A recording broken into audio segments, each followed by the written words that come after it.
مجھے اندر سے ایجنسیز کے اندر سے پیغام آیا کہ یہ پلان بن رہا ہے آپ کو قتل کرنے کا دین کے نام پہ، وہی سلمان تاثیر والا قتل۔ تو میں نے پھر 2 جلسوں کے اندر اس کی بات کی۔ میں نے 7 اکتوبر کو میرا ایک جلسہ تھا اور اس سے پہلے 24 سپٹمبر کو میرا جلسہ تھا۔ ان دونوں جلسوں میں نے یہ بتایا کہ یہ پلان بن رہا ہے مجھے قتل کرنے کا، کیونکہ وہ جو 4 تھے بند کمروں میں جنہوں نے فیصلہ کیا تھا،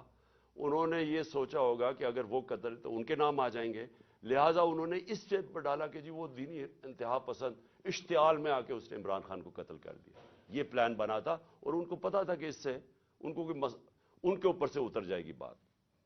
تو یہ ساری پلاننگ بننی شروع ہوئی تب سے، اور پھر وزیر آباد، اب وزیر آباد میں کیا ہوتا ہے میں ذرا آپ کو پھر زیادہ بتا دوں، یاد کرا دوں کہ ہوا کیا۔ وزیر آباد میں وہ جب اس لڑکے نے گولیاں چلائیں، یہ جو نوید یا جو بھی اس کا نام تھا، تو سب سے پہلے ایک چیز یاد رکھیں کہ اس نے پسٹل سے ریپڈ فائر کیا۔ میں آپ کو یہ بتا دوں میں نے پسٹل شوٹنگ کی ہوئی ہے۔ پسٹل شوٹنگ کے اندر اگر آپ سنگل شاٹ بھی چلاتے ہیں اور اگر آپ پریکٹس نہ ہو تو وہ بھی اوپر چلا جاتا ہے، کبھی ٹرائی کر کے دیکھ لیں۔ لیکن اگر آپ ریپڈ فائر کرتے ہیں تو وہ ناممکن ہے، جب تک آپ کو پریکٹس نہ ہو وہ ناممکن ہے کہ وہ سیدھا اوپر نہ چلا جائے۔ اس لڑکے نے،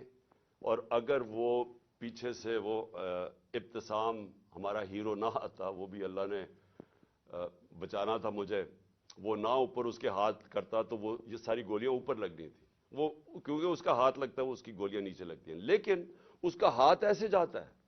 وہ اوپر نہیں جاتا، اس کا مطلب وہ ٹرینڈ آدمی تھا۔ تو